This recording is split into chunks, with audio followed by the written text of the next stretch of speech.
잠깐 기도하면서 말씀 들어가도록 하겠습니다. 주님 고맙습니다. 이 저녁 인천제일교회 성도님들과 만납니다. 주님께서 우리 가운데 함께해 주시고 만나 주시옵소서. 예수 그리스도 이름으로 기도합니다. 아멘. 네, 이 교회는 굉장히 탁월합니다. 얼마 전에 2m가 다 되는 선교사님을 모시고 오더니 오늘이 이렇게 1m 조금 넘는 선교사를 또 청하시는군요. 제가 지난 며칠간 선교사 대회에 참석하고 오는 길입니다. 아무리 둘러봐도 저보다 더 작은 분은 안 계시더라고요. 아마 지난번에 뵀던 한성국 선교사님보다 더 키가 큰 한국인 선교사님은 아직 안 계시는 걸로 알고 있습니다. 그런 점에서 여러분들은 한국 선교사 중에 가장 크시고 가장 작은 두 강사를 만나보고 있습니다. 정말 반갑습니다. 저는 저기 한국에 들어오면 영종도에서 지냅니다. 주소지도 그쪽으로 되어 있고, 그래서 인천 시민으로 여기 또 함께 하고 있습니다. 정말 반갑습니다. 금요 철학 예배니까 이 주일 예배나 다른 예배보다도 조금 저도 마음이 놓입니다. 일단 시간적인 제한도 덜하고, 그래서 제가 여러분들에게 청해 드립니다. 일단 다들 무장 해제하시라고, 이런 시간에 대해서. 네. 그리고 저는 이제 최장 혼자서 6시간을 간증한 적도 있고, 뭐 그 시간까지는. 한 10년 전에 아침마당에서 30분, 1시간 이렇게 생방송으로 나간 이야기이기도 하고, 새롭게 하소서는 2회에 걸쳐서 거의 2시간 이상씩 나간 건데, 목사님께서 이렇게 감을 바로 잡으시고 오늘 그냥 시간을 편하게 주셨습니다. 그래서 이분이 다 뽑아내려고 하시는구나. 네, 이런. 그래서 제가 바로 여쭤봤어요. 이거 영상 다 하시냐고. 그래서 하신다고. 근데 그 방송국에서 이렇게 녹화랑 촬영을 하면 시간이 많이 지났는데도 봤다는 얘기가 계속 들리는 거예요. 그래서 방송국들이 내 영상을 가지고 곰국을 끓이고 있구나. 혹시 목사님도 그런 생각이신지. 네, 그래서 저는 저의 이야기를 공적 재산, 공공재산으로 정의하고 있기 때문에 모든 곳에서 오픈을 하고 있습니다. 그래서 저 어떤 이야기가 나오더라도 오늘은 하나님이 저에게 주시는 은혜가 바로 여러분들의 은혜가 되기를 바랍니다. 저도 그런 마음으로 이제 초청을 받은 후에 준비해서 오늘 여기에 왔습니다. 정말 재밌는 얘기를 오늘 하루 제가 봤습니다. 천안을 거쳐서 왔는데 천안시에 잠깐 섰어요. 그랬더니 간판이 하나 눈에 들어왔어요. 뭐라고 써있냐면 뼈만 빼고 다 빼드립니다. 안 웃으시네. 왜 이렇게 다이어트하는 팡팡 있잖아요. 그 광고였어요. 뼈만 빼고 다 빼드린대요. 그래서 오늘 저녁 저는 여러분들한테 예수 그리스도의 마음만 전하는 것 외에는 나머지는 다 아무것도 아닌 그런 시간이 되기를 바랍니다. 예수 그리스도가 여러분의 마음에 계십니까? 아멘. 그렇습니다. 저는 정말 보기에도 이렇게 앉아 보여서 굉장히 괜찮은 의자에 앉으니 괜찮은 사람이 된 듯 하지만 참으로 볼품 없습니다. 요만한 키를 갖고 세상을 살기에는 참 쉽지 않습니다. 그런데 여러분들이 저를 하나님의 사람으로 알아서 선교사로 믿어서 이 자리에 저를 세워주신 줄 믿습니다. 제 보이는 몸 때문에, 모습 때문에 저를 청해 주셨겠습니까? 네, 제 안에 있는 예수 그리스도 때문에 저를 하나님의 사람으로 여겨 주시는 줄 믿습니다. 저를 귀하게 여겨서 이 귀한 시간을 주신 것 진심으로 감사드립니다. 저는 정말 예수 그리스도 그분과 함께 이 자리에 왔습니다. 저는 하나님이 24살 때 선교사로 불러서 아프리카로 가게 했습니다. 그리고 오늘날까지 아프리카에 살고 있습니다.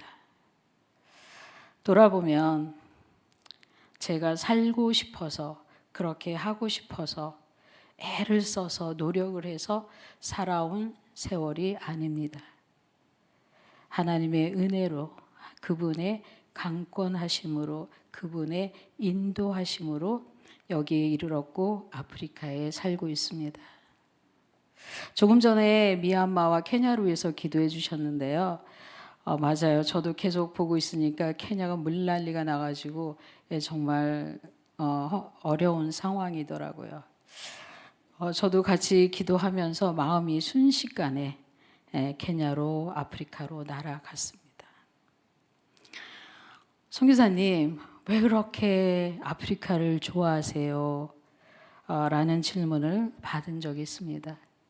제가 그때 뭐라고 대답을 했냐면, 맞아요. 아프리카에서는 아무것도 안 해도 그냥 그곳에 있는 것만으로도 행복하고 마음이 좋아요.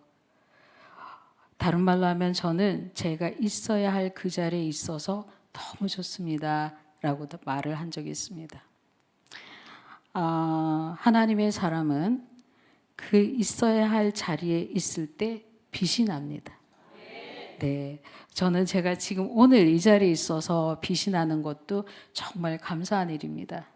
그런데 아프리카에 있을 때는 제가 빈민가에 있어도, 높은 산에 있어도, 홍수 속에 있어도, 강도를 만나도, 병에 걸려서 병원에 가 있어도 저는 제가 빛난다는 것을 알고 있습니다.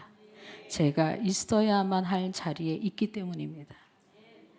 그리스도인들은 그 있어야만 하는 그 자리에 있을 때 그 안에 있는 예수 그리스도가 반짝반짝 빛이 나는 것입니다. 여러분들은 직장 생활, 학교 생활, 다양한 생활들을 하시는데 그 있어야 할 그 자리에서 반짝반짝 빛나는 사람들이 되시기 바랍니다. 빌립보서 2장에 정확히 나와 있습니다. 저와 여러분은 별빛같이 빛나는 하나님의 사람들입니다. 얼마나 멋있습니까? 얼마나 멋있습니까? 그 질병과 그 고통과 그 전쟁과 그 홍수와 그 가난을 다 건너뛰어서 하나님의 사람으로 우뚝 서 있는 그 한 사람이 여기에도 있고 아프리카에도 있고 미얀마에도 있습니다. 저와 여러분 오늘 저녁 그 사람들을 위해서 기도한 줄 믿습니다. 네, 또 별빛같이 빛나는 이 한 사람 오늘 여러분 앞에 와 있습니다. 네, 사람마다 살아가면서 5살을 살았든 또 20년을 살았든 또 80년을 살았든 살아오는 과정에서 몸과 마음과 영혼에 매듭이 맺히는 일이 있습니다. 옹이가 박히는 일이 있습니다.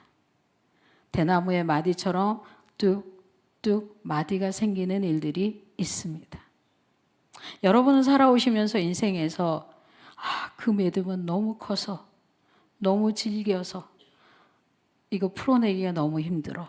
혹은 어떤 옹이는 너무나 많아서 발을 하루하루 살아갈 때마다 발에 자꾸 채입니다. 각자 인생의 매듭, 인생의 옹이가 어떤 거인지 전 잘 모르겠습니다. 그런데 선교사님 저는 인생의 매듭, 인생의 옹이 이런 거 없어요. 다른 말로 하면 상처받은 거 없어요. 힘든 일 하나도 없어요. 그렇게 말씀하시는 분이 여기 있나요? 다 주제 파악은 되고 계시군요. 아유 다행입니다. 네, 맞아요. 사람으로 난 이상 몸과 마음과 영혼에 말할 수 없는 아픔과 고통과 슬픔과 눈물을 뚜벅뚜벅 만나면서 살아가게 됩니다. 자, 그런 걸 다 이기시고 이 자리에 오신 여러분 축하합니다. 죽음도 견디셨군요. 네, 저도 죽을 수 있는 많은 어려움들을 넘기고 오늘 이 자리에 와 있습니다. 자, 그럼 저는 오늘 여러분들에게 어떤 이야기를 들려드릴 수 있겠습니까? 맞습니다. 제가 살아오면서 만났던, 당했던, 주어졌던 그 인생의 매듭이 있습니다. 인생의 옹이가 있습니다. 인생의 마디가 있었습니다. 그 마디들을 예수 그리스도를 만나지 않았다면 그분과 함께 하지 않았다면 결코 풀어내지 못하고 그 마디와 그 옹이에 매여서 한 인생을 살 뻔했었던 사람입니다. 천만다행으로 예수 그리스도를 만나서 그 인생길에 박혀있던 매듭을 풀어내고 인생길에 박혀있던 옹이를 걷어내고 여러분 앞에 왔습니다. 그러한 은혜를 여러분께서도 저의 이야기를 들으시면서 내 인생에는 이런 매듭이 있었지. 내 인생에는 이런 옹이가 있지. 그 매듭이 그 옹이가 나를 여전히 괴롭히고 힘들게 하지. 그런데 저분은 하나님의 은혜로 그리스도의 은혜로 그것을 넘어왔고 풀어왔고 해결했구나. 그러한 은혜를 같이 누리시면서 저의 이야기를 따라오시면은 같이 은혜가 될 것 같습니다. 네, 자 여러분, 저는 이제 마사이 부족하고 일을 합니다. 그런데 최근에 인터넷, 여러분 다 인터넷 하고 계시죠, 그죠? 인터넷 하고 계시는데 이런 말을 들었어요. 요새 새로운 종족이 하나 생겼다고. 그 종족한테 전도하고 선교하러 가야 된다고. 그래서 인터넷에 무슨 종족이 생겼는데요. 그랬더니 용량 부족. 배터리 부족. 네. 저 최근에 들은 굉장히 제일 웃긴 얘기였는데 여러분이 살짝 반응하시는군요. 이게 굉장히 무서운 부족이에요. 네. 그래서 제 이야기가 소진될 때까지 한 2시간 주셨는데 네, 그 용량이 끝날 때쯤에 이야기를 마무리하도록 하겠습니다. 다른 말로 하면 주님께서 은혜 주시는 대로 여러분과 같이 무장 해제한 채 하나님의 은혜에 깊이 들어가는 이 저녁이 되길 바랍니다. 네, 저는 134cm. 몸무게 아니에요. 네, 키. 134cm인데 지금 제가 어렸을 때 제 언니들이 되게 커 보였거든요. 요새 언니들 만났는데 눈높이가 비슷해졌어요. 무슨 얘기인지 아시죠? 네, 60대 넘어가면 이제 키가 줄어요. 네, 저는 아직 그 키를 유지하고 있어요. 네, 134cm. 그런데 이제 2010년에 제가 미국에서 유학을 다 마치고 한국에 왔는데 그 제 이야기가 이제 막 미디어를 타고 언론을 타면서 제가 조금씩 유명해지기 시작했어요. 근데 여러분 잘 모르시는 것 같아요. 용서해 드릴게요. 그때 대한민국 분들이 제 이야기를 다 들으시더니 야, 사람은 조그만데 살아온 인생을 보니 거인 같다. 그래서 134cm의 작은 거인이라는 별명을 저한테 주셨어요. 자, 지금은 수긍 안 하시겠지만 얘기를 다 듣고 나시면 그렇구나라고 아마 수긍하실 겁니다. 제 키가 작지만 한국과 아프리카를 오가면서 일을 하는 다리가 꽤 긴 사람입니다. 그래서 134cm의 작은 키라는 별명을 굉장히 자랑스러워하고 마음에 들어합니다. 그렇지 않으면 제가 이 키를 어떻게 하겠습니까? 타협하는 거죠. 네, 저는 제가 참 좋습니다. 1990년 2월에 아프리카로 처음 갔습니다. 자, 여기 앉아 계신 분들은 그 전과 후로 나뉘겠습니다. 네, 1990년. 네, 그 후에 태어났다. 손 들어보세요. 맞아. 네, 나머지는 다 올드 하신다는 얘기. 네, 그때 가서 이제 막 일을 하는데 이게 너무 아쉬운 거예요. 키가 막 이제 교실에 가도 막 칠판이 너무 높고 빨래를 하려 그래도 막 이게 빨래하는 데가 너무 높고 이게 막 너무 아쉬운 거예요. 그래서 제가 선배 선교사님한테 그랬어요. 내가 말이야 선교사님 제가 키가 10cm 딱 이게 굽 하나 높이죠, 그죠? 요만큼만 컸으면 일을 더 잘할 텐데 라고 말을 했더니 그 선배 선교사님이 그러시는 거예요. 아유 캐서린, 제 영어 이름이 캐서린, 10cm 더 컸으면 안 왔어. 아프리카 안 왔을 거라는 거죠. 그 말을 듣는데 이제 머리에 띵하죠. 맞아. 이 키에다가 10cm 커 144. 거기다가 하이힐 신어 154. 그러면 아프리카 안 가는 거예요. 살만하니까. 근데 이제 요만한 키여서 하나님이 저를 불러다 쓰신 그 천국의 보배로운 키가 된 거예요. 그래서 그때 제가 깨우쳤어요. 내 키가 요만한 것이 하나님께서 불러다 쓰기에 딱 좋은 거였구나. 네. 자, 여러분들 벌써 여기에서부터 느낌 오시죠? 여러분이 간절히 소원하는 그 아쉬운 거 한 가지. 그것이 바로 하나님이 여러분에게 주신 선물이다. 네. 아멘이 나오는군요. 맞습니다. 내가 조금만 더 공부를 많이 했으면, 내가 조금만 더 키가 컸으면, 조금만 더 예뻤으면, 아쉬운 그 한 가지가 바로 하나님이 여러분에게 주신 겸손하게 하시는 하나님의 일꾼으로 살아가게 하는 키가 선물이 되는 줄 믿습니다. 네, 저는 보츠와나에 가서 무슨 일로 갔냐면 거기에 이제 한국 선교사님들이 직업학교를 세웠어요. 그래서 편물과 양질과 목공과를 열고 학생들을 모집한 거예요. 그래서 교사들이 다 갔는데 편물 교사가 없었어요. 이게 편물이 뭔지 아시나요? 기계 편물? 우리 언니들은 아실 거예요. 권사님들 아실 거예요. 이만한 기계로 이렇게 실을 넣어가지고, 예, 맞아요. 이렇게 하는 거. 저는 이제 10대 때 이제 각종 기능 올림픽에 출전해서 이제 금메달을 3개를 딴 경력이 있어요.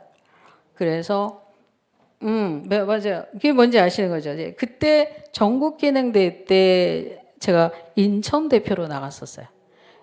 그리고 그때 금메달 따고 막 인천 시내 막 카퍼레이드 했는데 그때 박수 치신 분 계신가요? 네. 네. 그리고 뭐 세계 대회에 가서 금메달 따고 이런 경력이 있어서 제가 이제 선교부에 신청을 해서 자원봉사로 보츠와나 아프리카로 가게 된 거예요. 근데 학생들이 이제 저희과 학생들 4명 여학생을 모아놨더라고요. 이제 개교 날짜에 맞춰서 들어갔는데 처음에 이제 수업을 들어가려고 갔어요. 근데 영어 거의 하나도 안 될 때였어요.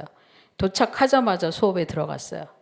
갔는데 이제 아이들이 서로 이제 막 소개를 하는 거예요. 살로메, 베로니카, 리치, 스파게티. 애기 학생들 이름이 되게 쉽잖아요. 그래서 바로 다 외웠어요. 근데 제가 이제 스파게티를 계속 불렀어요. 스파게티야, 스파게티야. 근데 소통이 안 돼요. 소통이 막 손짓발짓. 한 3개월 정도 지났는데 학생이 하나가 저한테 이제 막 그런 거야. 캐서린, 얘 이름이 스파게티가 아니야. 이제 들어보니까 그 말이에요. 그래서 제가 얘를 부를 때마다 애들이 웃는 거예요. 그래서 제가 얼마나 많이 오해를 하겠어요. 서로 막, 왜 내가 얘 부를 때, 너네 왜 웃어? 너네 왜 웃어? 막 그래가면서. 그런데 드디어 이제 3개월쯤 돼서 의사소통이 됐어요. 얘 이름은 스파게티가 아니고 시파티키야. 예. 그렇게 영어 실력도 안 되는 제가 편물 기술을 가르치기 시작했어요. 목공과 양재길 잘 돌아가면서 하는데 정말 에피소드가 많아요. 그 시절에는 다 처음 하고 맨 땅에 헤딩하고 막 한국어, 영어, 세츠와나 이 손짓발짓 섞어갖고 일을 하는 때였으니까 정말 잊혀지지 않는 거는 이제 기숙사에 있는데 학생들이 밤에 찾아와요. 근데 전기 없을 때니까 차서 문을 열면 아무도 안 보여요. 어디 갔지? 근데 애가 씩 웃으면 그때 보여요. 네, 아이고 마을에 가서 좀 사탕, 캔디 좀 사와라 이렇게 그 심부름을 보내면 캔들, 양초를 사가지고 와요. 예. 어쨌든 그리고 성경을 가르치면은 우리는 하나님의 어린 양이야라고 가르치면 와서 따져요. 우리는 동물이 아니에요. 우리는 양이 아니에요. 네, 그리고 하여튼 정말 에피소드가 많았는데 돌아보면 그 초기 시절에 제가 왜 선교사로 거기까지 불리워졌는지, 왜 거기 가서 일을 해야 되는지에 대한 많은 그 이해, 깨우치는 시기였어요. 그 첫 시기 때 제가 들었던 굉장히 그 잊을 수 없는 말이 있어요. 저는 기독교인으로서 선교를 하러 갔는데 돌아보면 돌아볼수록 선교를 당했다. 네, 그 아프리카 보츠와나라는 나라가 되게 생소하시죠, 여러분? 네, 이 나라가 남아공화국 바로 위에 있어요. 남아프리카 공화국 위에 있는데 세계적으로 보면 혹시 부시맨 영화를 보신 분이 계시나요? 나 부시맨 영화 봤다. 연식이 좀 되신다는 거죠. 예. 80년대 나온 영화인데 이 보츠와나의 부시맨을 주인공으로 해서 다룬 영화예요. 그 나라를 제가 간 거예요. 근데 이제 청소년들을 이제 하루하루 대하다 보니까 6개월쯤 되니까 이제 그 아이들 말이 들리잖아요. 영어도 조금 들리고 그 나라 말도 들리는데 이 아이들이 저한테 그런 거예요. 캐서린, buena amante toda. 예, 이거 여러분들 용서해 드릴게요. 이게 무슨 말인지 어찌 알겠어요. 제가 안 가르쳐 드렸는데. buena, 당신은 amante 예쁘다. toda, 아주 많이. 네, 그때 제가 이제 20대 중반이었는데, 이제 처음에는 아이들이 저를 예쁘다 그럴 때마다 이게 이제 무슨 말이야 그랬더니 you beautiful, you're so beautiful이란 말이야. 이게 그때 이제 영국식 영어로 해야 돼. beautiful이 아니고. 근데 아이들이 그 말을 정말 저한테 많이 해줬어요. 와서 막 만져보고 찔러보고 제가 뭘 해도 웃고 정말 아이들이 저를 좋아하는 게 막 느껴졌어요. 얘들 왜 이러지? 나를 놀리는 건가? 장애가 있는 여성이 한국 사회에서 이쁘다는 말과 같이 쓰여질 수 있나요? 그렇지 않아요. 참고로 말씀드리면 휠체어를 탄 여성 장애인이 있으면 그냥 휠체어예요. 휠체어 탄 사람이에요. 여성이 아니에요. 즉 성별에서도 제외되는 장애인이기 때문에 이게 장애가 있는 사람이 예쁜 사람이라는 게 성립이 되기 어려워요. 저는 한국에서 그렇게 노력을 하고 열심히 했지만 그 말을 들어본 적이 없어요.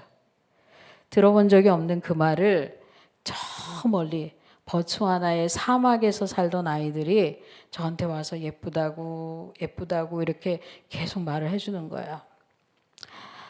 그러니까 좋은 말을 계속 듣게 되면 어떻게 되죠? 쇠뇌가 되는 거예요.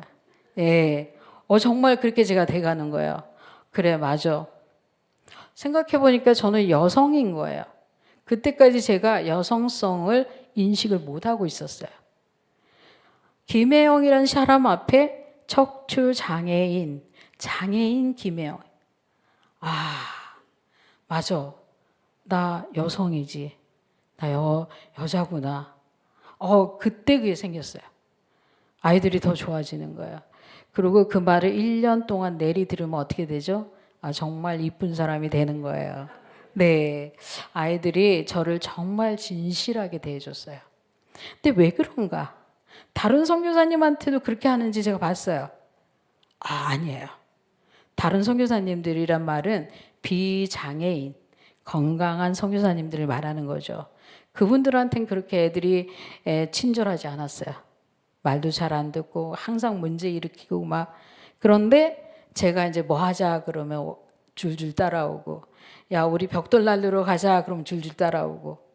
근데 다른 선교사님들이 학생들 일 시키려고 그러면 말을 안 들어요. 그래서 간지 6개월 만에 제가 학생들을 다 통솔하게 됐어요. 왜 그러지?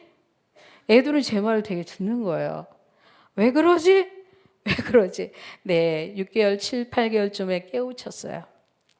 그 아이들은 저의 작은 키, 장애가 있어서 절룩이면서 걸어가는 저를 친구로 받아준 거예요.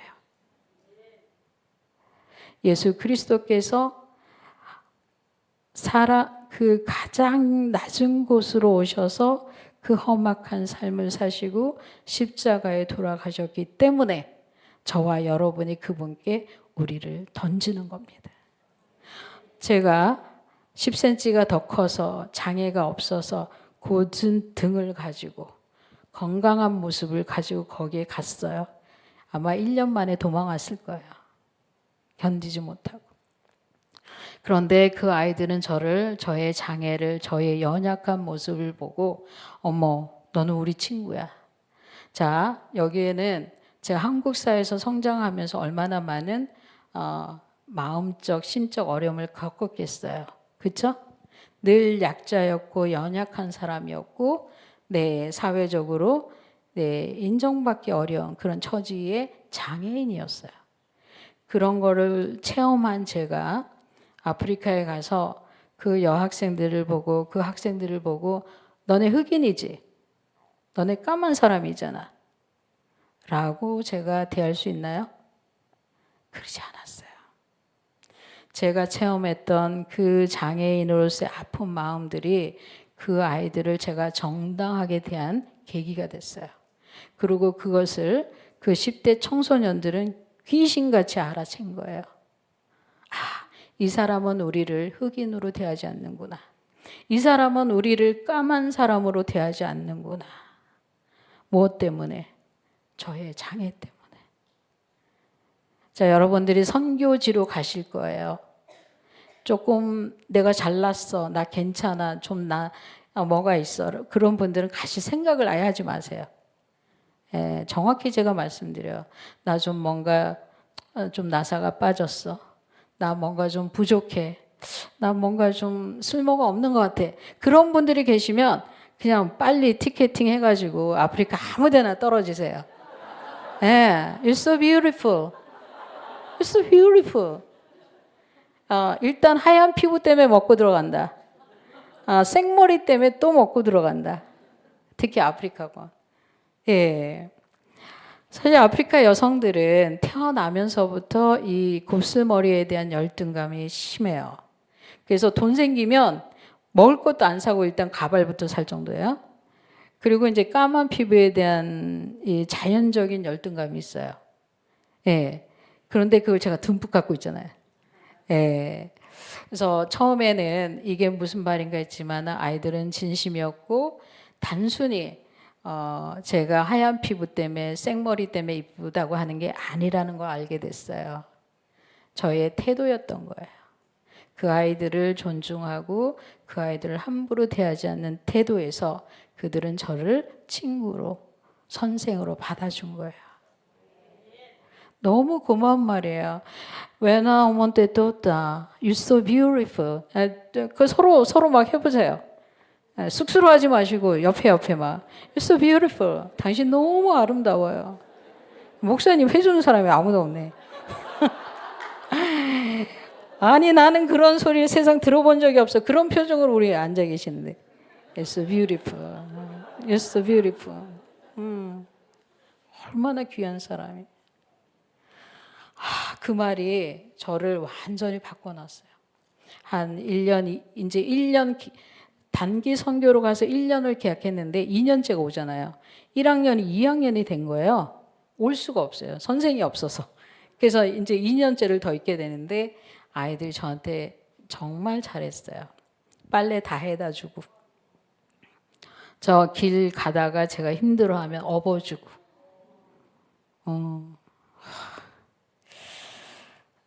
그때 그 받은 사랑이 저로 하여금 이렇게 오늘날까지 선교사로 살게 하는 힘이 될 수 있어요.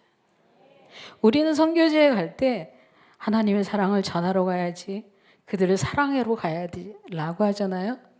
근데 선교에 있어서 가장 탁월한 방법이 뭔가 하면 가셔가지고 그분들의 사랑을 듬뿍 받으시는 거예요. 내가 사랑하기보다 그들의 사랑을 내가 받는 것, 그때 저는 선교가 이루어진다고 보고 있어요. 사실 선교사로 갈 때 우리는 뭔가 있는 자, 가진 자, 뭔가 좀 위에 있는, 뭔가 가르치는 포지셔닝이 좀 안 맞아요. 그런데 뭔가 좀 부족하고 뭔가 좀 약하고 그들보다 대상의 모양보다 내가 더 약하고 대상의 모양보다 내가 더 낮아져 있어야 된다는 것을 저는 깨우쳤어요. 저는 케냐에 남자친구 있어요. 남자친구도 없다는 눈으로 저를 보지 마세요. 네, 있어요. 네, 2년 전에 만났어요. 9살, 지금 11살.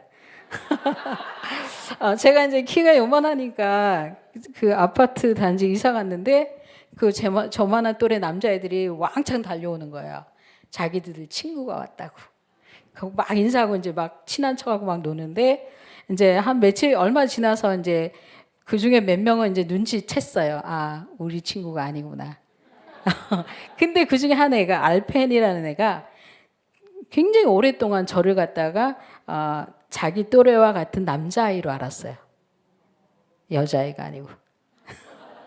그래가지고 막 저를 보고 저를 친애하고 저를 사랑하는 그 눈빛이 와, 정말 놀라웠어요. 그러니까 저를 갖다가 자기 또래의 남자아이라고 생각해서 보내는 눈빛 있잖아요. 난리 아니었어요. 지금만 생각해도 많이 행복해요. 근데 이제 이 알펜이라는 아이가 나중에 이제 시간이 더 지나서 어른들이 막 얘기해 준 거예요. 이 사람은 여자야, 이 사람은 어른이야. 근데 얘가 고민이 생긴 거예요. 어떡해. 어느 날 둘이 이제 나무 아래 조용히 앉아서 얘기를 했어요. 야, 사실 나 저기 어른이야. 사실 나 여자야. 그때 얘가 한참 생각하더니 이렇게 말하는 거예요. That's okay. We are just a friend. 그래서 제 남자친구가 거기 있어요. 그래서 주일날 오후에는 항상 저희 집에 와요. 띵동.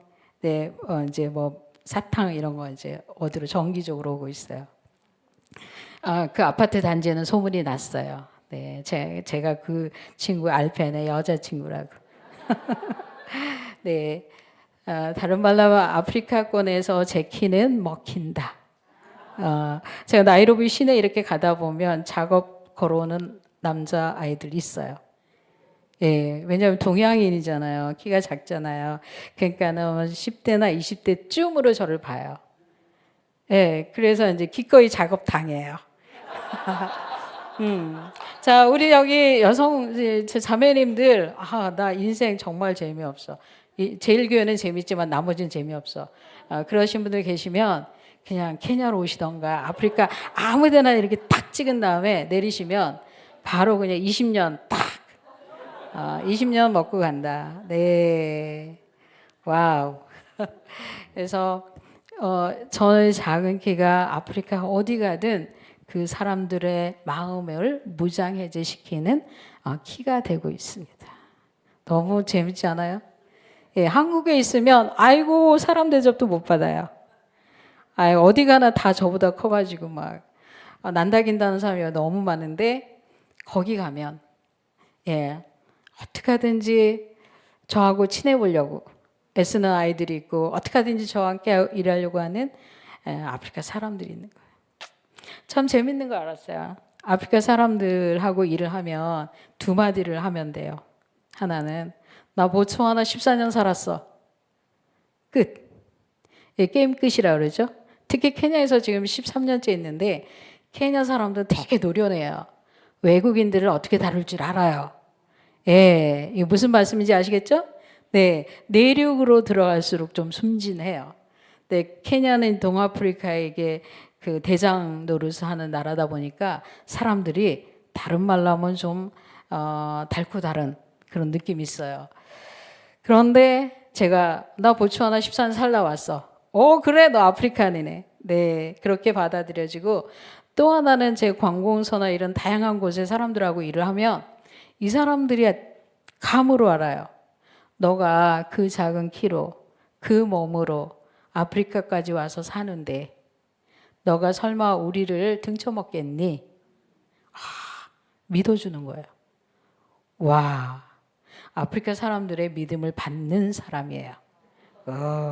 제가 아프리카 사람을 믿긴 조금 어려워요. 솔직히 말씀드리면. 그런데 아프리카 사람들은 제가 어떤 말을 하고 어떤 약속을 해도 믿어줘요. 심지어 아무 말도 안 해도 믿어줘요. 굉장한 크레딧이죠? 네, 여러분들은 그 정도의 크레딧을 얻으시려면 어떻게 해야 되나 이거 팔을 자를 수도 없고 네, 저는 하나님이 저의 키에 저의 삶에 딱 맞는 그 자리에 저를 갖다 놓으셨구나라는 것을 알게 됐습니다.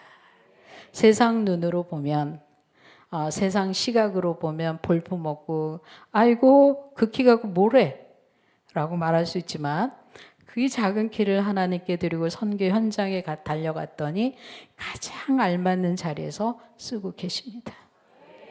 처음 보는 나라 아프리카의 그 얼굴 감한 사람들의 마음을 순식간에 얻는 거예요. 와, 네. 그래서 저는 제가 아프리카에 있을 때 빛이 난다고 말을 하고 있습니다. 예, 학생들이 저한테 예쁘다, 예쁘다, you're so beautiful, you're so wonderful, you're so cute 그런 말을 계속 들으니까 이제 한 2년쯤 지났을 때 제가 저 자신에 대해서 갖게 되는 자부심 있잖아요. 보츠와나의 선교사로 갈 때까지도 없었던 그 자존감, 자부심이 점점 자란 거예요. 잘했어요. 어느 정도로 자랐냐면 제가 이제 누구지? 여러분이 아시는 우리 10대가 아는 유명한 오케이. 제가 아는 거는 김태희밖에 없어서 김태희 씨하고도 맞짱 뜰 수 있다. 그 정도 자부심이 생겼다. 김태희 씨 죽었다 깨도 20대에 아프리카 가서 시간을 보내지 못한다. 근데 20대에 아프리카로 달려간 사람이다. 그런 측면에서 저 자신에 대한 인식, 저라는 사람에 대한 이해가 완전히 뒤집어진. 그래서 저는 선교하러 갔다가 초기에 그 아프리카 청소년들에게서 선교를 당한 그들의 그 큰 사랑이 저를 있는 모습 그대로 받아주고 이쁘다고 해준 그 아이들이 저를 선교사로 만들어줬다라고 고백을 드립니다. 여러분 그러한 사랑을 타국 이영만리에서 받아보십시오. 못 돌아옵니다. 3년째가 됐어요. 한국 가야지. 하다가만 일을 계속해야지. 결혼할 수 있을런지 없을런지 모르겠는데 한국 가면 결혼도 해야지. 이런 생각이 들어오잖아요. 못 오겠는 거예요. 힘들어도 괜찮아. 먹을 게 없어도 괜찮아. 배고파도 괜찮아. 네, 괜찮아. 애들이 나 이쁘다고 하잖아. 네, 정말 강력한 말이었어요.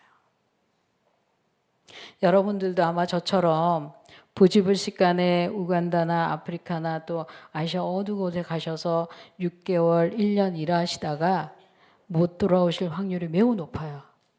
가지 말란 얘기. 귀 들을 수 있는 귀 있는 자는 들을지어다. 네, 맞습니다. 아이들의 그 말을 제가 들었고 받았고 하나님의 사람으로 점점 되어가고 있었습니다. 학생은 점점 늘어났고 뭔가 좀 일이 되어가는 것처럼 보였는데 4년째 되던 해 학교가 문 닫아버렸어요. 같이 왔던 5, 60명의 많은 단기 선교사들은 뼈를 묻겠다라고 유언을 다 쓰고 왔지만 1년, 2년, 3년 다 떠나버렸어요. 저희 직업학교의 교사들이 거의 20명이었거든요. 학생 수보다 더 많았어요. 근데 이제 4년 딱 지났는데 10명, 7명, 5명, 3명 그리고 나머지 94년 4월에 저 혼자 남았어요. 그리고 학생들, 교사들 다 돌려보내고 학교는 이제 문을 닫은 거예요. bankrupt. 돈이 없는 거예요. 저도 이제 어떡하지? 그러고 저 혼자 남게 됐으니까 이게 그래 여쭤볼게요. 여러분들 그렇게 하면 어떻게 하시겠어요? 예? 보따리 싸서 와야죠. 그렇죠? 그래서 저도 보따리 쌌어요. 그 보따리 다 싸고 이제 와야 되는데 한국에 돌아올 티켓이 비용이 없는 거예요. 전화도 없었어요 그때는. 그러니까 한국에 전화도 못 하는 거예요. 그 전기수도 없던 완전 오지였거든요. 그래갖고 이제 그냥 막막하게 이제 아침에 보따리 싸고 저녁 때 풀르고 아침에 보따리 싸고 풀르고를 한 3개월을 했어요. 3개월쯤 지났는데 그때 기억나요. 4, 5, 6, 7, 8월쯤. 8월 남부 아프리카는 한겨울이에요. 예, 추워. 네, 오후에 이렇게 해가 이렇게 좀 지는데 아이들이 세 명에 네 명이 저기 게이트로 걸어 들어오는 거예요. 학교가 5만 평이에요, 땅이. 그러니까 게이트가 너무 멀어. 애들이 막 도는데 남자인가 여자인가도 구별이 안 돼요. 네, 막 오더라고요. 와서 딱 보니까 여학생이에요. 양재과 편문과 여학생 4명이서 보따리 싸들고 온 거예요. 그러면서 이렇게 말했어요. 미스 킴, 우리가 들었어. 너가 남아있다는 소리 들었어. 우리한테 기술을 좀 가르쳐줘. 그래서 제가 뭐라 그랬냐면, 아니야, 나도 여기서 아무것도 할 수 없어. 나도 가야 돼. 여기 먹을 것도 없어. 그랬더니 애들이 이걸 봉지를 하나 들어서 보여줘요. 먹을 건 우리가 사왔어. 우리가 끓여 먹을게. 우리한테 계속 기술 좀 가르쳐줘. 너만 있으면 돼. 라고 말을 해줬어요. 그 말이 제 가슴 다 꽂혔어요. 무슨 말이에요? 너만 있으면 돼. 하나님이 여러분들에게 하시는 말씀이에요. 너만 있으면 돼. 아멘으로 받으시기 바랍니다. 너만 있으면 돼. 너만 있으면 돼. 그래서 그 3개월 동안 한국 간다고 막 맨날 울면서 기도했는데 그날 밤에 드디어 제가 기도가 바뀌었어요. 아이들 그래 그럼 좀 기다려봐. 그리고 아이들을 숙사로 보내놓고 그 밤에 늘 하던 대로 대문 앞에 나가서 이제 무릎을 꿇었어요. 모래밭이에요. 그 밤에 캄캄한 밤에 사하라 사막, 칼라리 사막. 제가 살던 데가 이 아프리카는 위에 사하라 사막이 있고 밑에 남부에 칼라리 사막이 있어요. 그 초입이에요. 그 모래 땅에 캄캄한 밤에 그럴 때 이제 별이 반짝반짝 빛나는 거죠. 하나님, 아이들이 돌아왔어요. 저더러 선생이 되어달라 그러네요. 어떻게 하면 좋을까요? 저만 있으면 된다고 말했어요. 어떻게 하면 좋을까요? 하나님이 그 밤에 저를 만나 주셨어요. 기도하고 정말 이게 정말 힘들고 기도 막 해야 될 때는 말이 한마디도 안 나오는 때가 있거든요. 3개월 동안 아무 말도 못 했거든요. 그냥 울기만 했었어요. 그리고 대문 앞에 나가서 하염없이 저기를 보는 거예요. 저기를 가야지 공항을 가고 저기를 가야지 비행기를 타고 저기를 가야지 한국을 가는데 못 가고 있잖아. 그런데 아이들이 와서 선생이 되어달라고 너만 있으면 된다고 말을 한 거야. 그때 그날 밤에 이제 하나님께서 저를 세미한 음성 가운데 그 모래바닥에 꿇어 엎드려 있는 저한테 음성으로 찾아오셨어요. 혜영아, 하나님께서 그때는 영어로 안 하시더라고요. 캡터린 그러시지 않고 혜영아, 여기 이 가난하고 먹을 것이 없고 하나님을 알지 못하는 사람들 사이에 내가 있는데 너 나와 같이 여기서 살자라고 말씀해 주신 거예요. 그게 저는 그렇게 들렸어요. 나와 같이 살자.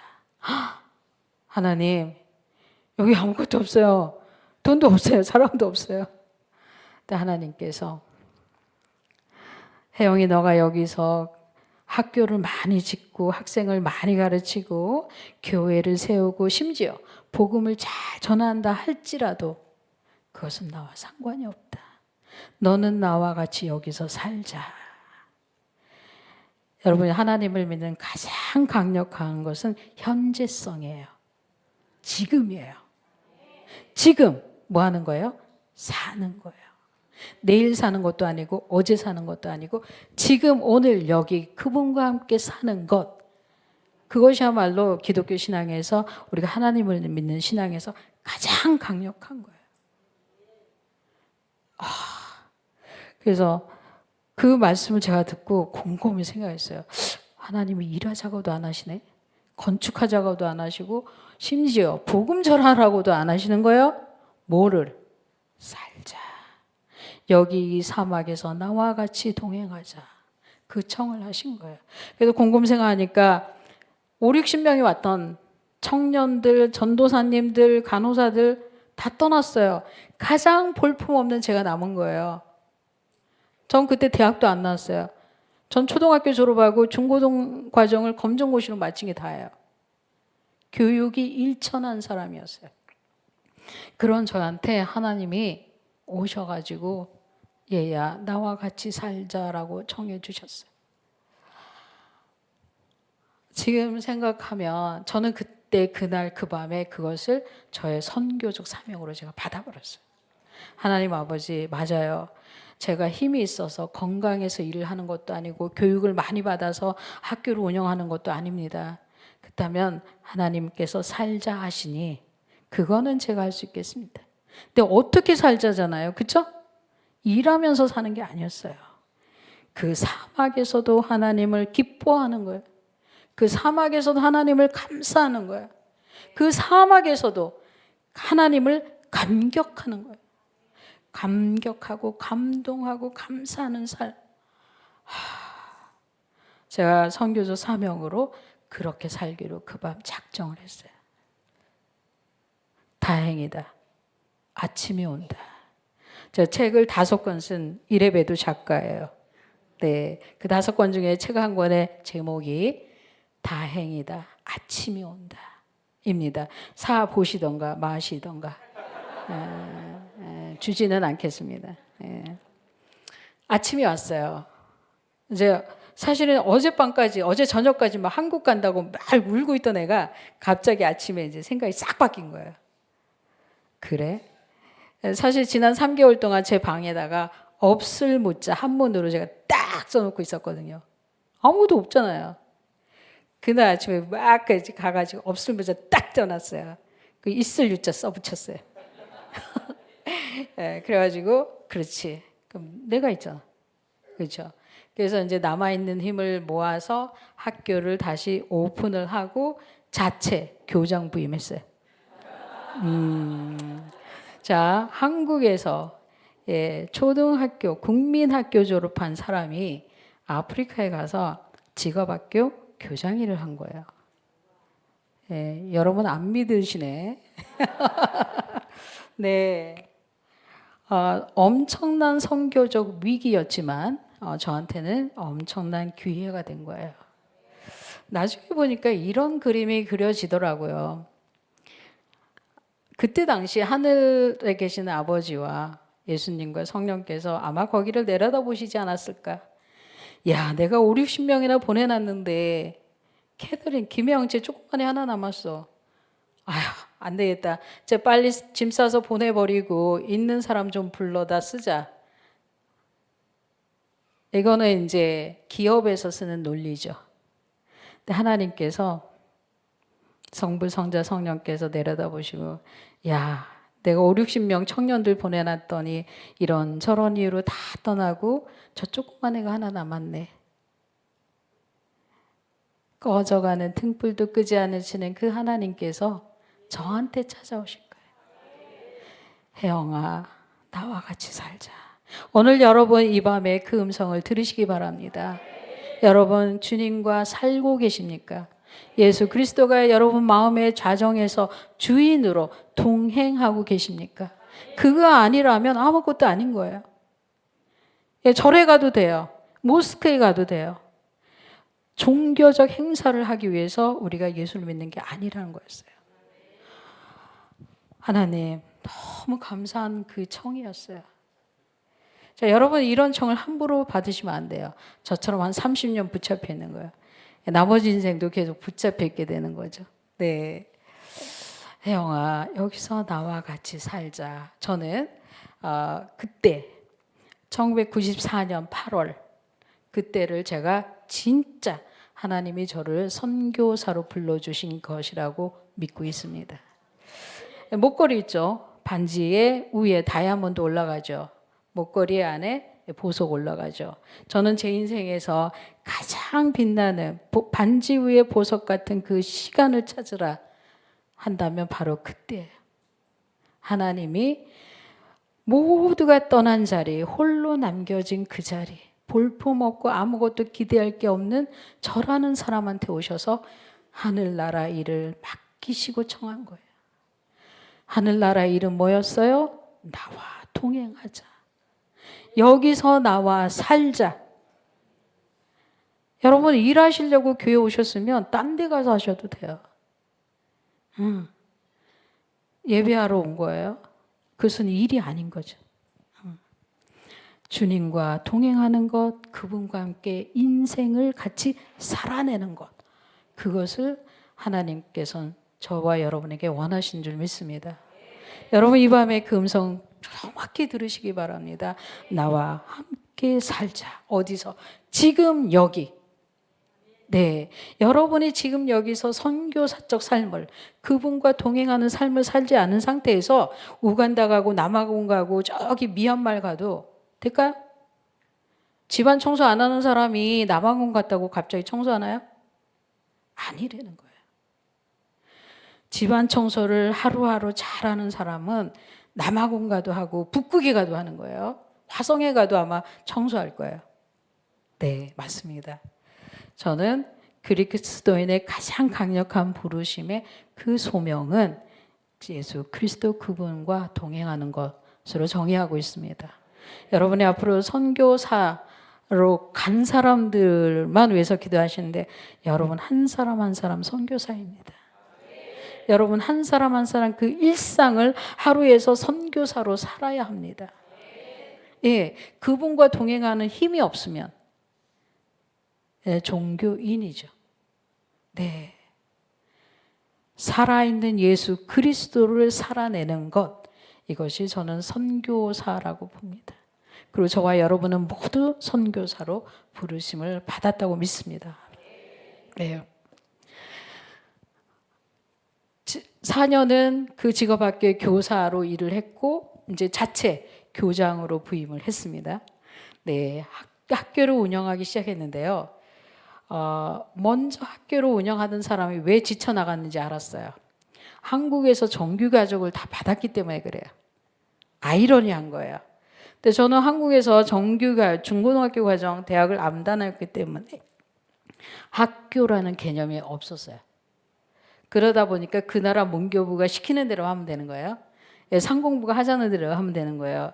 그래서 저는 이제 기능 경력이 굉장히 좋았기 때문에 그 나라 상공부와 기능검정관리공단에서 저를 굉장히 대우를 해줬어요.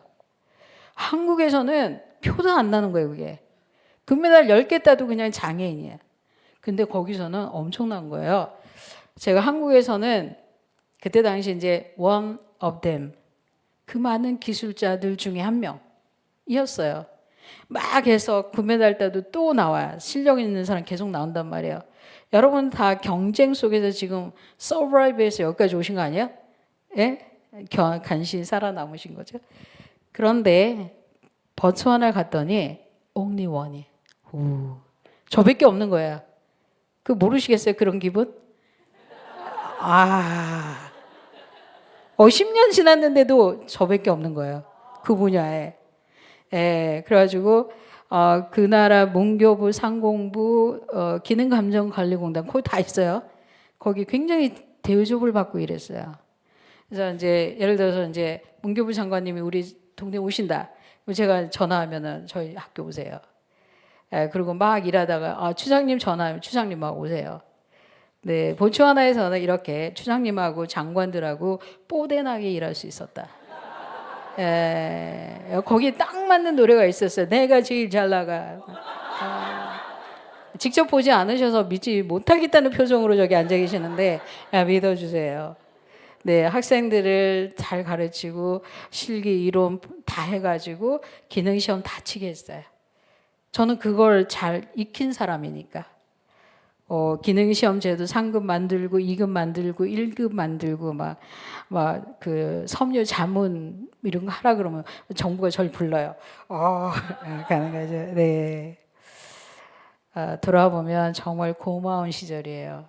그 나라 사람들이 저를 믿고 그렇게 일을 주고 맡기고 저의 목소리를 들어줬다는 거는 말할 수 없이 고마운 일이에요. 아유, 저 조그만 사람이 뭐 하겠어. 한국에 있으면 수도 없이 듣는 말이야. 볼품 없어. 그런데 거긴 그렇지 않았어요. 저한테 기회를 주고 사람을 보내고 학생들이 찾아와서 자기 인생을 저한테 맡겼어요. 사실 이제 신입생이 들어오면 처음에 한 주간은 아이들을 기강 잡는데 조금 어려워요. 애들이 와서 자꾸 장난쳐요. 와서 막 퀴즈 보고 막 말 안 듣고. 그다음 이제 오리엔테이션 딱 끝나고 제가 누군지 뭐 타러 왔는지 해서 딱 얘기 끝나면 애들 이제 씨앗이 저를 정말 진실로 저를 잘 따르고 저를 존경해 줬어요, 아이들이. 그 마을 사람들도 한 10년 지나니까 와, 캐서린 막 학교 계속 건물 짓고 막 아이들 계속 졸업해서 내보내고 졸업한 사람이 마을에 가서 취직하고 막 결혼하고 살고 이러니까 얼마나 좋았겠어요. 한 10년 되니까 그 마을에 유지가 돼 있더라고요. 모든 미팅에 다 가요.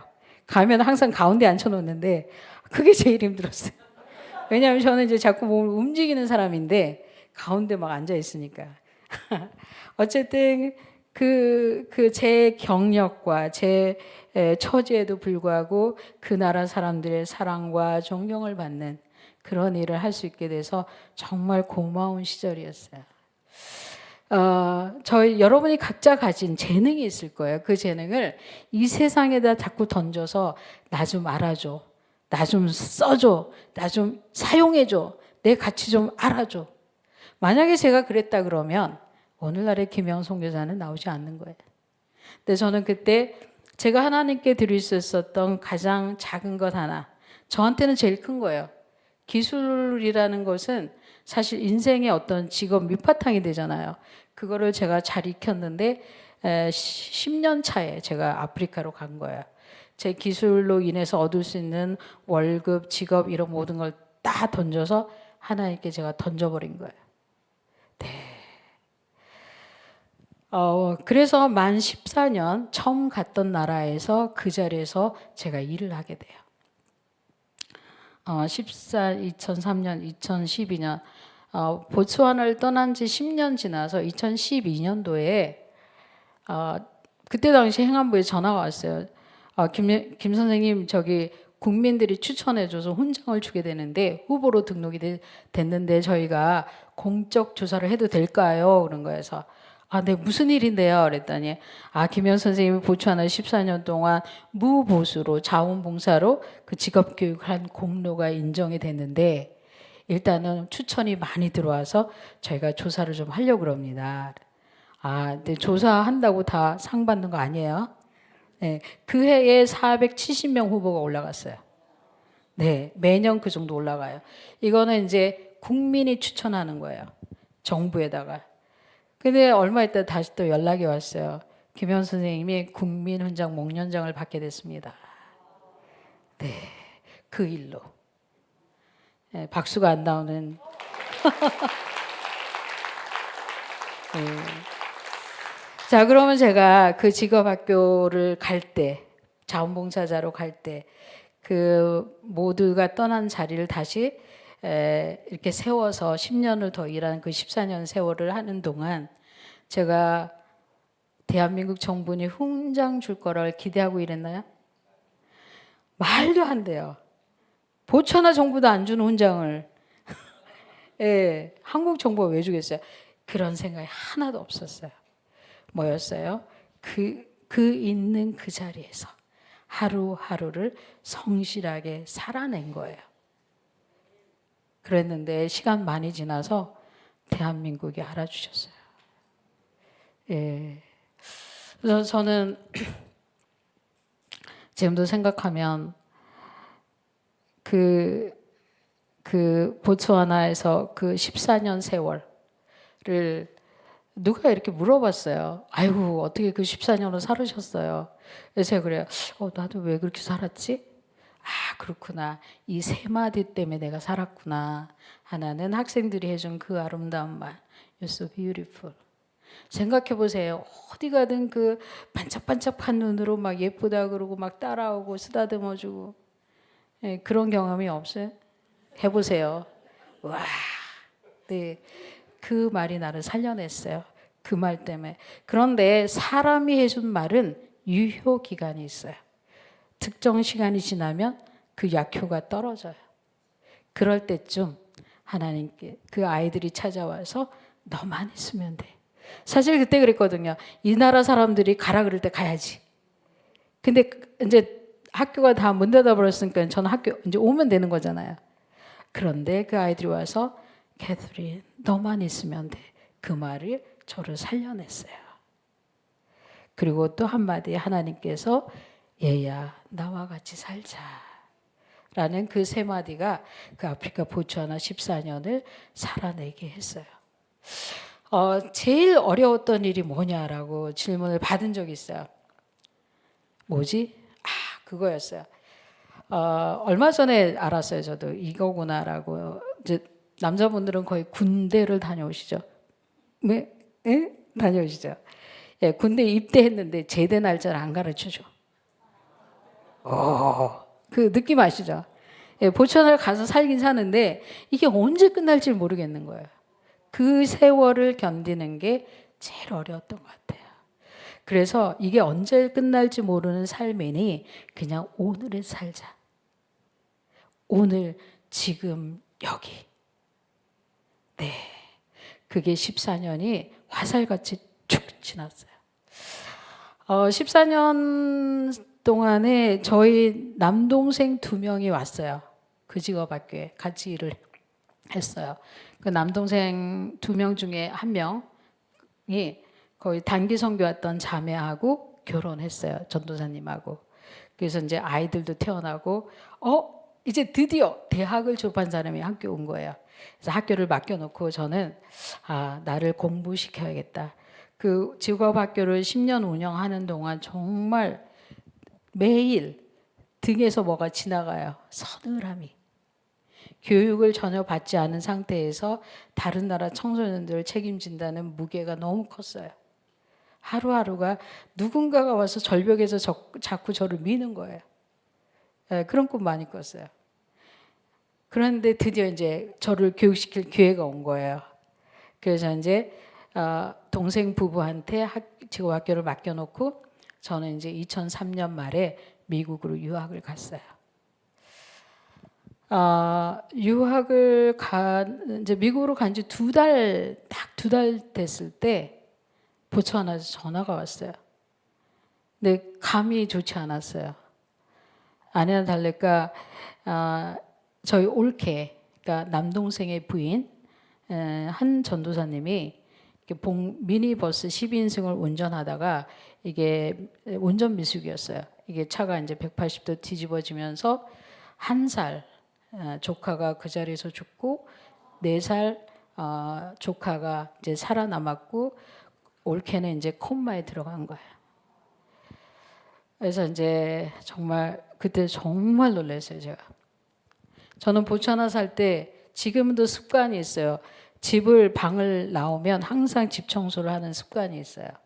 왜냐하면 내가 오늘 이 방을 나갔다가 다시 들어오지 못할 거다라는 것을 항상 염두에 두고 살기 때문에요. 그런데 하나님 왜 제가 아니고 올케는 이제 거기 가서 결혼해서 산지 이제 4년 5년 차였거든요. 그래서 티켓을 끊고 이제 다시 보츠와나로 갔어요. 결국 이제 올케는 5일, 일주일 정도 콤마에 있다가 그곳에서 소천했어요. 조카 4살짜리 조카는 이제 다 응치뼈가 빠져가지고 이제 깁스하고 있고. 그래서 그 보츠와나 구도프 마을의 공동묘지에 저희가 올케하고 조카를 장례식을 치렀어요. 마을 분들이 다 와주셨어요. 그 둘째 조카 여자아이는 바로 일주일 전에 첫돌 잔치를 했었어요. 그래서 어쨌든 그렇게 장례식을 마치고 한 2달 정도 지나서 제가 하나님하고 동생하고 얘기를 했어요. 이런 일이 일어난 일에 대한 답은 시간이 알려줄 거다. 우리는 원망하거나 불평하면 안 된다. 3명을 다 하나님이 데려가셔도 우리는 원망하거나 불평하면 안 된다. 그런데 한 아이를 살려주셨으니 감사하다. 라고 제가 얘기를 하고 나는 내 가던 길을 계속 가겠다. 올케가 여기서 소천한 것에 대한 은혜는 남동생의 몫이다라고 제가 얘기를 했어요. 그래서 저는 다시 미국으로 갔고 공부를 들어갔어요. 그 시기 때 4살짜리 보츠와나에 두고 온 조카가 제일 마음에 걸렸어요. 거기서 태어났고 늘 저랑 같이 살았고 조카가 엄마 장례식이 끝나고 나서 이런 말을 하더라고요. 진짜 엄마도 동생도 안 찾더라고요, 한동안. 그러더니 어느 날 저한테 그러는 거야. 고모, 로바츠 가자. 이게 다른 도시 이름이야. 거기 시장 가자는 거야. 그래서 왜? 그랬더니 날개 사러 가자. 그래야지 날개 입고 엄마한테 가야 된다고. 그런 말을 했어요, 조카가. 그 조카를 놓고 가던 길을 계속 가는 심정으로 미국 유학길에 다시 올랐어요. 네.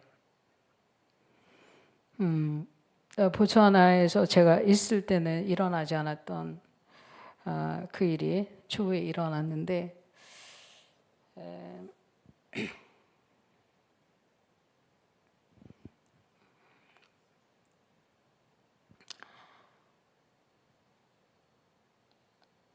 돌아보면 우리가 하나님께 우리를 드리고 인생을 살고 하루하루 가는 과정에서 우리의 목숨이 담보되어 있다는 거예요. 하나님이 저와 여러분에게 같이 살자 하셨을 그 말 이면에 뒷면에 있는 말은 같이 죽자라는 뜻이었어요. 이 말의 무게가 다가오시는지요? 같이 살자라는 말은 그리스도와 함께 같이 죽자라는 뜻이었어요.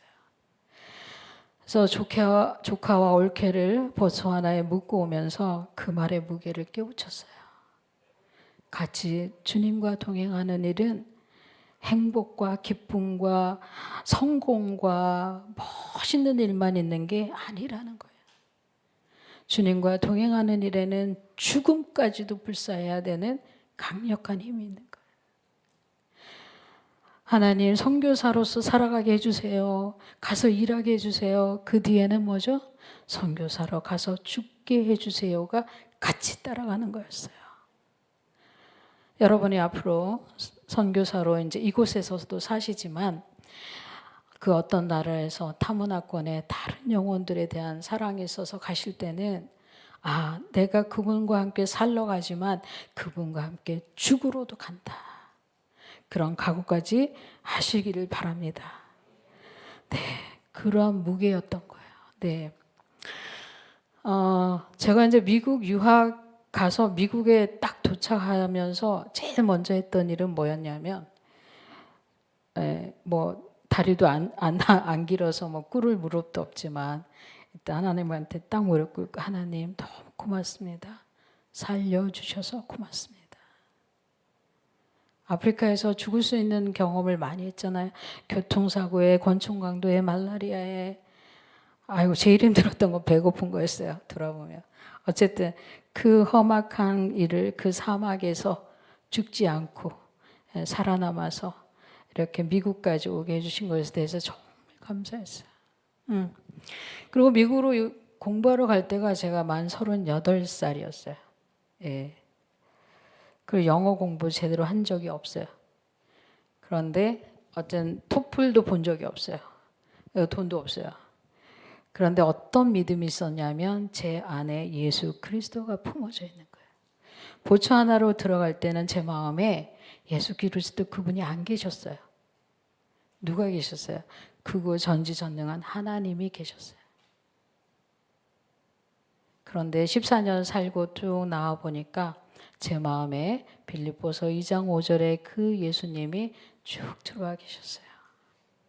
너희 안에 이 마음을 품으라 곧 그리스도 예수의 마음이니 그는 근본 하나님과 본체시나 하나님과 동등됨을 취하지 않으시고 사람의 모양으로 돼서 우리 사람의 모양으로 되셔서 우리를 섬기시되 죽기까지 복종하신 그분의 그 사랑이 제가 조금이나마 체화되어 있더라고요. 저는 보츠와나에서 그 큰 사랑을 받았는데 제가 어느 날 보니까 이런 기도를 하고 있더라고요. 하나님, 저 사람의 목숨을 내 목숨으로 대신하게 해주소서. 처음에는 좀 무서웠어요. 근데 사람이 자꾸 늘어나는 거예요. 내 목숨을 걸어야 될 사람이 자꾸 늘어나는 거예요. 왜냐하면 저는 지금 죽어 천국 가도 so happy. 근데 이 사람은 아직 준비가 안 됐어요. 주님, 저 사람 데려가실 거면 그에게 시간을 주소서. 제가 목숨을 걸겠나이다. 그렇게 해서 시간이 많이 지나니까 제 목숨을 걸어보는 사람이 너무 많은 거예요. 그때 하나님께서 얘 됐다. 이제 김혜영이라는 애를 세상에 내보내도 되겠다. 라고 저는 하나님이 저를 봐주셨다고 믿어요. 여러분이 보석상의 주인이라고 한번 가정해 보십시오. 목사님이 제일 만만해요. 지금은 목사님께서 뉴욕 맨해튼 40이 뭔가 보석상의 주인이에요. 근데 굉장히 잘 보석 세공된 디자인된 보석을 손에 딱 들었어요. 어떻게 하시겠어요?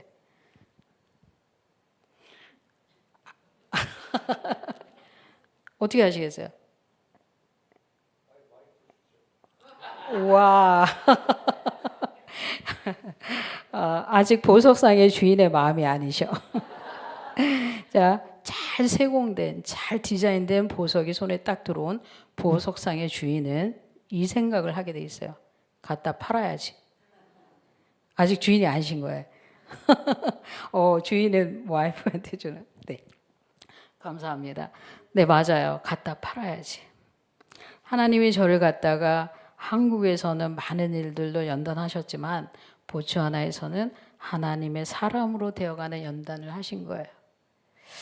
보츠와나라는 나라는 다이아몬드가 나는 나라예요. 세계에서 거의 두 번째, 세 번째 생산 국가예요. 그래서 나라가 굉장히 부유해요. 인구는 200만도 안 되는데.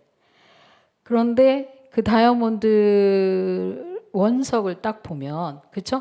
무가치하단 말이에요. 근데 이거를 굉장히 정교하게 디자인해서 깎아내는 거예요. 엑셀런트 커팅이에요.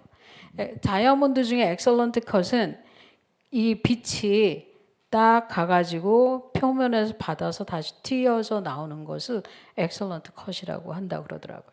근데 이게 각도가 잘 맞지 않고 깎은 이 깊이가 안 맞으면 빛이 관통하거나 빛이 중간에 멈춰버린대요. 그래서 다이아몬드 반지 중에 가장 엑셀런트한 건 그 빛을 받았을 때 표면에 딱 부딪혀서 탁 튕겨나가는 거.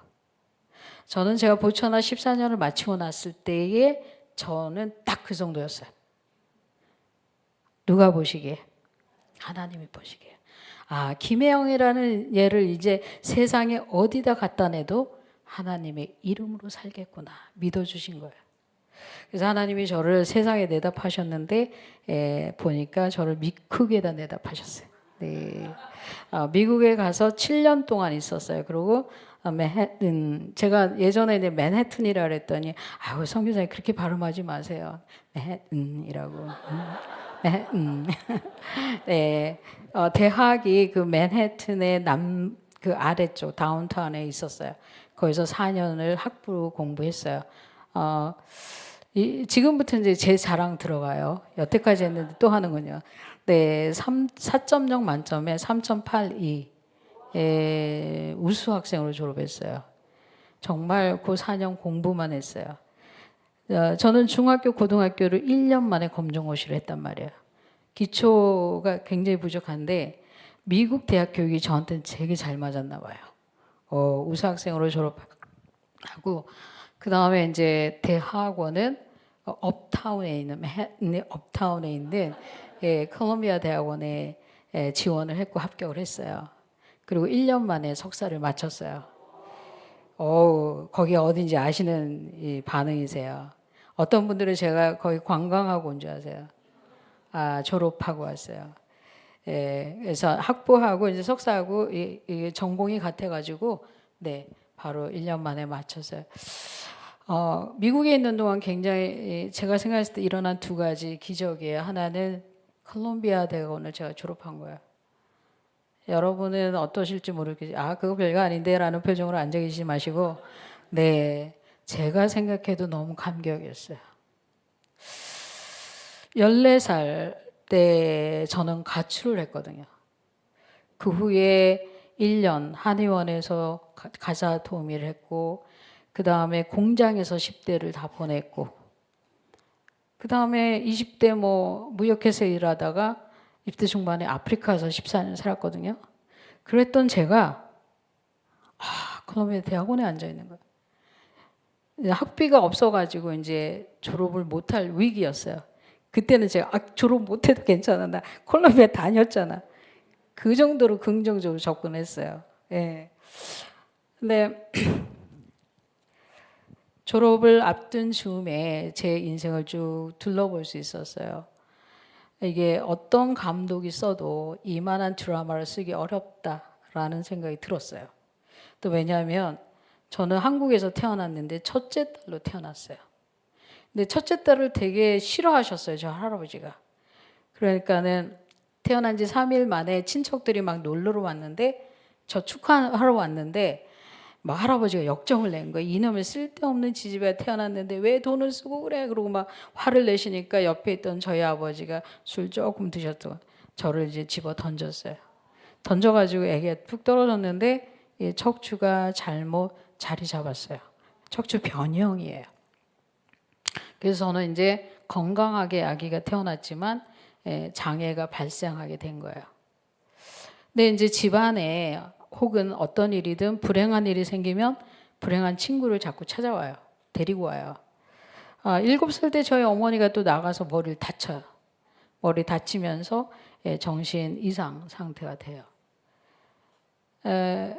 그리고 제가 이제 첫째 딸 태어났는데 동생 4명이 더 태어나요. 저희 엄마 아빠는 엄청 싸웠어요. 계속 술 먹고 싸우는데 동생이 계속 태어났어요. 저는 초등학교 저학년 때 그게 이해가 안 됐어요. 왜냐하면 애기 동생이 다 제 차지니까. 그래서 이제 9살 때부터 애기 동생들 제가 케어를 했어요.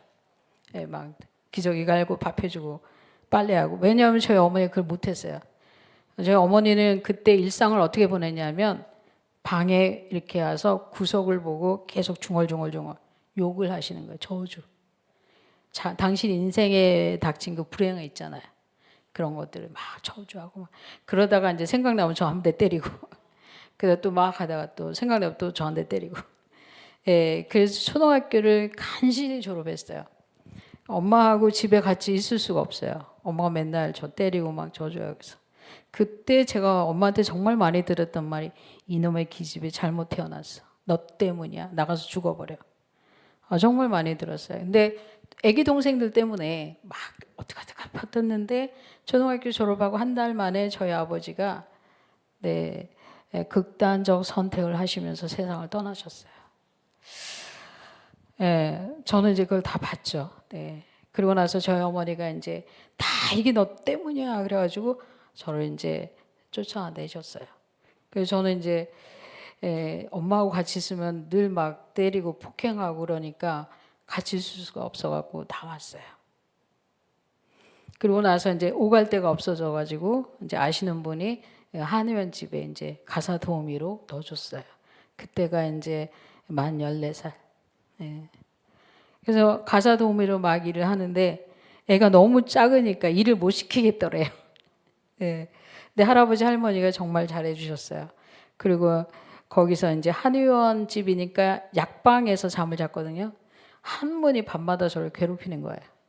그래서 이제 천자문을 책을 찾아갖고 이제 혼자 막 익혔어요. 그거 다 때쯤에 서울시에서 운영하는 직업학교 기술 교육생 모집하는 거 보고 제가 편지를 넣었어요. 그랬더니 그 편지를 받은 상담 선생님이 답장을 주셨어요. 그리고 와서 시험 보고 공부하라고. 그 직업학교에 가서 공부하게 됐고 6개월 공부를 마칠 때 그때쯤이에요. 사감 선생님이 저를 굉장히 잘해 주셨거든요. 정말 진실하게 다가오시고. 근데 어떤 한마디가 있어요. 한마디였어요. 지금도 잊을 수 없는 말인데 그 사감 선생님이 친구한테 해준 말이에요. 혜영이가 교회를 안 간다고 하니까 내가 마음이 아프다. 그 말을 듣고 제가 정말 놀랐어요. 저는 그때까지 어른들이 저를 위해 해준 그런 고마운 말을 들어본 적이 없어요. 그러다가 제가 곰곰생각해서 이 말은 정말 진실하다, 고맙다. 그래서 그 사감 선생님의 사랑과 전도로 제가 그 다음 주부터 교회를 다니기 시작했어요. 그리고 어디 가나 교회에 있었고 교회를 떠나지 않았어요. 사실 교회를 가도 저는 장애인이었어요. 저를 누가 불러다 앉혀갖고 뭐 교육을 하고 가르쳐주고 그러진 않았어요. 하나님께서 왜 저를 불러내셨는지, 왜 한국교회에 저를 일하게 하시는지는 아마 조금 더 시간이 지나면 알 것 같아요. 약한 자를 들어서 쓰신다라는 표현도 있겠지만 이 시대에 이렇게 물질이 많거나 이렇게 사상이 이렇게 다양해진 시대에서 하나님이 저를 통해서 주시는 메시지가 있을 것 같아요. 저도 같이 기도하고 있어요. 우리의 약함, 나의 약함. 저는 이제 사회복지사이기 때문에 저 어린 날의 그런 어려움들에 대해서 다 오픈을 하고 있어요. 복음의 재료이기 때문에. 나의 약함, 나의 모자람, 나의 결핍이 복음 안에서 선하게 선용되어지는 걸 기도하고 있어요. 네, 그랬던 제가 장애에다가 이런 굉장히 열악한 환경을 갖고 14살에 가출했던 혜영이가 20몇 년이 지나서 콜롬비아 대학에 앉아 있는 거예요. 그래서 졸업을 하면서 바로 제가 제 인생을 공공재산으로 정했어요. 공적 재산이에요. 저는 제 인생을 공적 재산으로 정했기 때문에 굉장한 자부심을 가지고 있어요. 뒤에 가서 어디 가서 나쁜 짓 안 해요. 네, 제 인생 이야기에 담긴 메시지는 정확합니다. 여전히 장애 아동이 발생하고 있습니다. 여전히 장애인은 태어나고 있고 장애인은 계속 생기고 있습니다. 자, 여러분 이렇게 멀쩡한 얼굴로 앉아 계시지 마십시오. 그렇죠? 마음의 장애, 정신의 장애. 이 세상 환경 가운데서 우리가 온전하게 평화를 누릴 만한 여건이 안 되는 거예요. 네. 저의 메시지예요. 예수 그리스도 그분만이 답인 거예요. 예수 그리스도 그분이 아니고서는 그 학대받던 혜영이가 선교사가 될 수 없어요. 예수 그리스도 그분의 은혜가 아니고서는 초등학교 14살 나온 초등학교밖에 못 나온 아이가 여러분 저 지금 선교학 박사로 여러분 앞에 앉아 있어요. 뭐죠? 예수 그리스도 그분을 우선했기 때문이에요. 저는 아프리카로 갈 때 미국 유학을 꿈꾸지 않았어요. 그 학교를 맡을 때 훈장을 꿈꾸지 않았어요. 예수 그리스도 그분하고 우선했기 때문에 나머지는 주어진 거예요. 주어지지 않았어도 감사할 일이에요. 여러분들이 이렇게 목사님 충분히 시간을 주셔서 제가 기도하고 있는데 시간이 어떻게 되는지 모르겠는데 일단은 거의 좀 제가 마무리를 할게요. 여러분 이렇게 집중해서 잘 들어주셔서 너무너무 감사드리면서 은혜를 나누고 있습니다. 저 자신의 이야기를 공적 재산으로 정했고 정말 놀라운 경험을 미국에서 했는데 사실 저는 척추 장애이기 때문에 척추가 이렇게 S자로 휘어져 있어요. 아마 이제 의학하시는 분들이 이게 얼마나 힘든 상태인지 아실 거예요. 온몸이 통증이에요. 열이에요. 그거를 제가 다 견디고 일을 하고 여기까지 온 거예요. 근데 미국에 공부하러 갈 때 제가 너무 걱정됐어요. 몸이 아파질까 봐. 근데 아프리카에서는 제 속도에 맞출 수가 있잖아요. 근데 이제 고도의 미국 사회에 들어가면 이제 몸이 더 힘들어질 거라고 제가 걱정을 하게 됐거든요. 근데 어쨌든 갔어요. 근데 몸이 조금씩 더 많이 건강해졌어요. 하나님이 제가 제일 힘들어하는 것을 걷어내 주셨어요. 일단은 다리 오른쪽이 1인치가 짧았는데 미국에서 공부하는 동안 이게 길어졌어요. 그래서 제가 절지 않고 걷게 됐어요.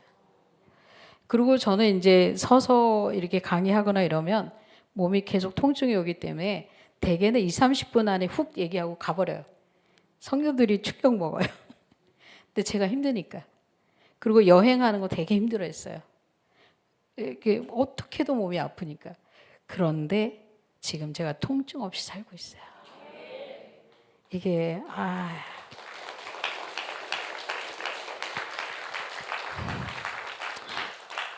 제가 그 오른쪽 다리 1인치 길어졌을 때는 2달 동안 공부를 못했어요. 너무 좋아가지고. 근데 이제 어느 날 그 일로 간증을 하게 됐는데 간증하려고 앞에 딱 섰는데 제가 말문이 막혔어요. 저기 뒤에 예수님이 앉아 계신 거예요. 그러면서 야 혜영아, 내가 여태까지 너를 기적으로 은혜로 함께 했는데 겨우 다리 하나 길어졌다 그러니? 그런 음성이 싹 들리는 거예요. 생각해보니 제가 다리를 여전히 절고 있어도 하나님의 사랑은 가감되지 않는 거예요.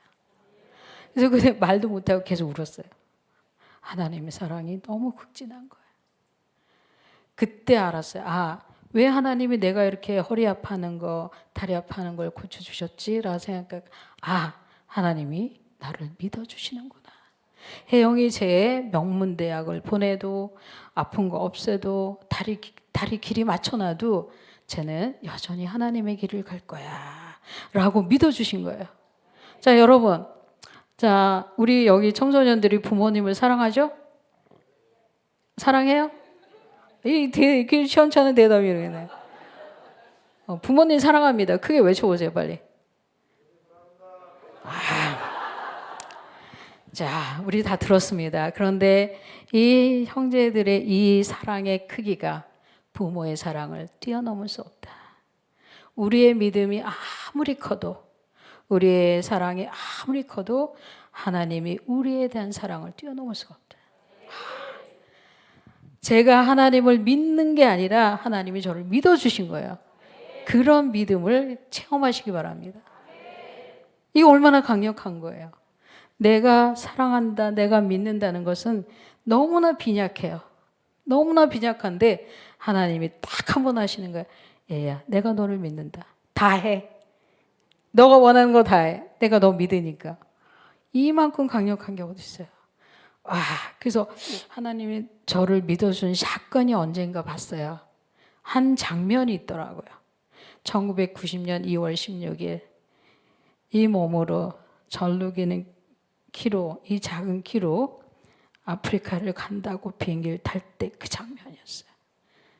저는 한국교회에 파송되지 않았어요. 파송해서 교회 없어요. 신학을 하지 않았어요.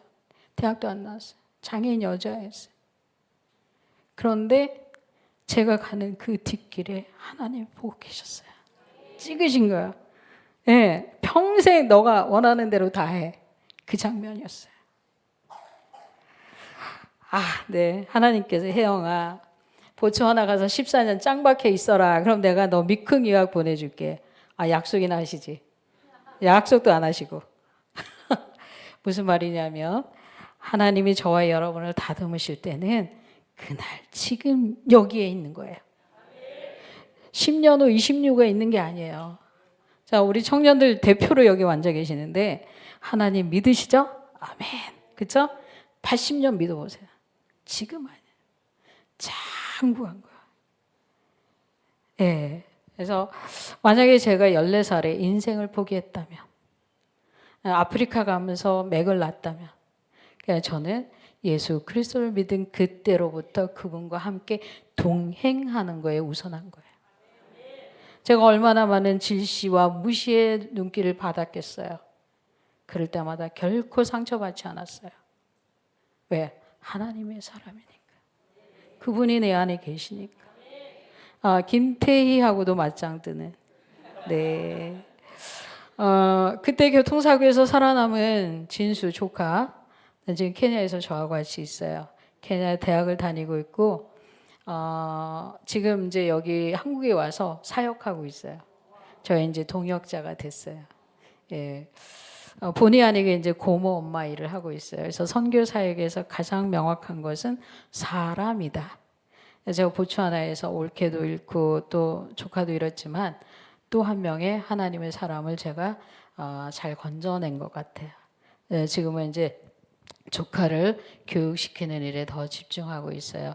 저희 어머니 이제 82, 83이세요. 아주 건강하게 이제 잘 계시고 있고요. 저희 어머니를 생각하면 많은 애증의 감정들이 있었지만 잊지 못할 순간이 하나 있어요. 그게 뭐냐면 이제 저는 19살 때 철탑 산업훈장을 받았어요. 그리고 이제 40대 중반에 국민훈장 묵년장을 받았어요. 여러분은 얼떨결에 금메달 3개 따고 훈장 2개 받은 강사를 정말 얼떨결에 모셨어요. 저도 얼떨결에 왔어요. 예, 야, 그러고도 박수도 안 치시는.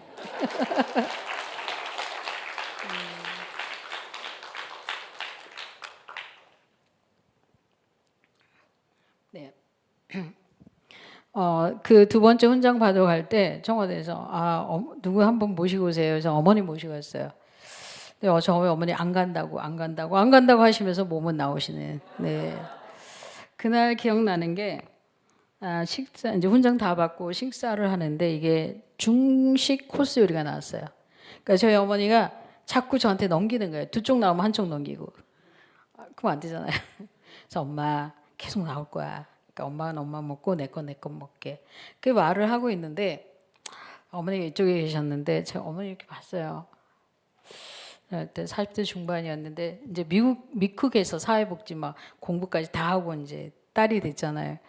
저희 어머니도 막 뭔가 있었나 봐요. 그래서 어머니 이렇게 보는데 어머니의 인생이 보이는 거예요. 여러분 부모님의 인생이 보이시나요? 네, 저는 그때 보였어요. 무학, 38, 정신병력에 5남매를 둔 과부. 그러니까 서울 시내에서 서울 한복판에서 살아남기가 결코 쉽지 않았겠죠? 네, 남편 자살. 그때 그 마음이 파도같이 속에서 밀려왔어요. 엄마 살아계셔서 너무 고마워요. 그 긴 인생, 그 험악한 삶 포기하지 않고 여기 지금 나와 같이 있어서 너무 고마워. 그리고 그때까지 한 번도 해보지 않은 말이 있어요. 엄마 고마워. 엄마 사랑해. 엄마 존경해. 그리고 그랬어요. 제가 엄마한테 엄마는 나를 이 세상에 오게 한 것만으로도 그 역할을 다 하신 거예요. 저한테 엄마는 그래요. 네, 너무 고마워요. 그리고 알았어요. 하나님의 마음이 이와 같지 않을까. 저는 이제 그때쯤에 이런 마음을 갖게 됐어요. 하나님, 제가 사람으로 이 세상에 와서 장애인도 됐고 험악한 어린 시절을 보냈지만 하나님 정말 고맙습니다. 하나님께서 저를 이 세상에 물질로 동물로 꽃으로 오게 하지 않고 사람으로 오게 해주셔서 감사합니다. 저는 제가 사람으로 오게 된 거에 대한 감격을 그때 다시 한번 느꼈어요. 여러분은 어떠신지 모르겠어요. 저는 사람됨의 그 강력함, 그 고마움을 그때 깨우쳤어요. 엄마 나를 사람으로 오게 해서 정말 고마워. 그리고 엄마하고 진실로 화해를 했어요. 책 5권을 쓴 작가인데 그걸 지금 다 풀어내라고 하시니 네, 목사님 이제 시간도 많이 되고 여러분들이 금요 철야 예배 때 이렇게 저하고 그 삶의 여정을 같이 쭉 가주셔서 너무 고맙습니다. 제가 제 어린 시절에 맺혔던 그 많은 옹이들, 그 매듭들이 예수 그리스도로 인해서 풀어진 것을 하나님께 감사드립니다. 네.